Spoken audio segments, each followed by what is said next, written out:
This video is sponsored by the award-winning Daily Market Movements trading platform.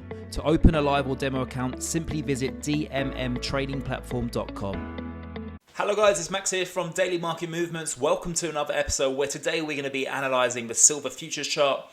Just before I start today's video, anyone who's interested in joining my free analysis group over on Telegram, then please do not hesitate to scan this QR code on your screen. Let's start here by looking at the silver futures chart. Silver currently trading at 22.855. We had a very nice rally. In fact, all the precious metals did, along with gold, for example. Gold actually briefly broke back above 1800 for the first time since mid-August. So very encouraging here. And it's just a clear correlation with the stock market. You know, the gold chart represents it even better. You know, the last time we were this high was August 16th, and that, if we go over to the S&P 500, where was August 16th? It takes us up to the swing highs that we had of that bear market rally. So very encouraging to see the precious metal market being correlated with the stock market. But the big question is, has the stock market still got more fuel in the tank to go higher? Many analysts and banks and hedge funds have taken the time to come out this week and say that they expect a retest of the lows. If this is the case, then you can expect the precious metals to pull back along with the stock market.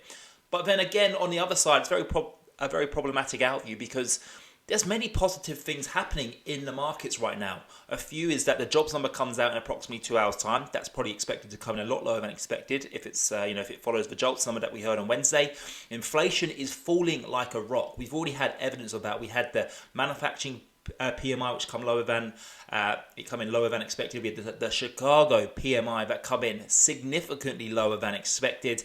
We hear from a CPI reading just over a week's time, and that's expected to come in lower than expected, and that would then form a trend. It wouldn't, that would indicate that on October 13th, when we got that last CPI reading, it wasn't just a magical a one-off special lower than expected inflation reading. If we get that again this month, then that indicates that a trend is starting to occur here, and that trend is pointing downwards for inflation, and that should be seen as a very positive. And then, of course, we heard from Jerome Powell, and he says that that the Fed are taking their foot off the gas. They are still going to be hiking and keeping interest rates higher for longer. Sure, we get that, but we're taking their foot off the gas. And of course, we get that interest rate decision just after the CPI reading. And I feel like if that CPI reading comes in a lot lower than expected, that's going to really put pressure on the Fed to come out and indicate something to investors that, whoa, we are really seeing inflation coming down, and, we may have to stop, or a pivot may occur, come the end of 2023. And as soon as you hear any language from that, that's when assets like silver, like gold, like the stock market, they surge.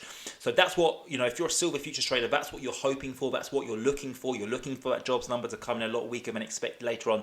And if it does, then I feel like it could push us up towards that 0.61 February, which is up at around 23.690. So exciting times ahead. Lots of economic data on the horizon here for the market. So definitely be prepared. One thing I would be cautious about here in the silver chart is that the RSI is now starting to become overbought. We're at 70. So it may be that we have a retest of that 0.5 February before going higher. But let's see what that jobs number says to us.